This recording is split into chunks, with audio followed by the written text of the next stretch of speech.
Yo, yo, yo, yo, yo. Yo, yo.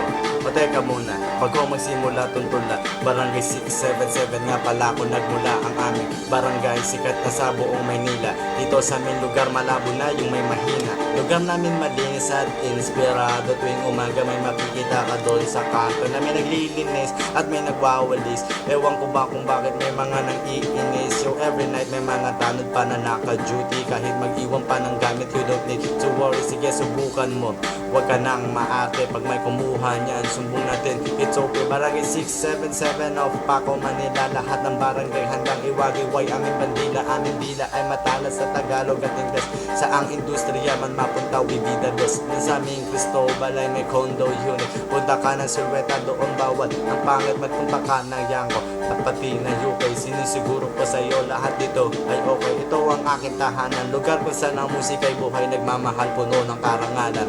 Dito kumalat ang aming pangalan. Dito nagsimula ang hari ng napili kong larangan. Mga batay masaya, bakas na mga ngiti. Sa droga at bisyo kami ay humihindi.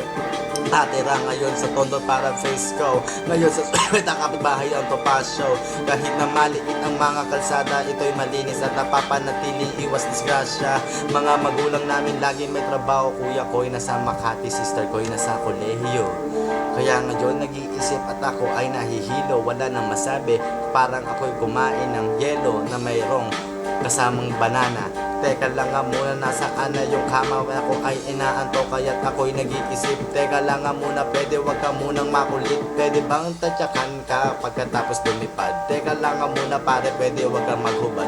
Kasi ako ay nasusuka. Teka lang nga muna, bakit may nambubura na mga sinusulat ko doon sa aking notes? Teka lang, bakit merong mga jokes na kumakalat pagkatapos ko sabihin ang mga kataga na pwede kong ulitin? Teka lang, bakit merong makulit sa kanang?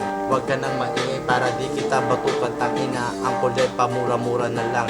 Sabi mo sa akin, huwag kang magyayabang. Teka lang, sa Monday ay teka lang, yo. Teka lang, sa Monday ay pasok ka na.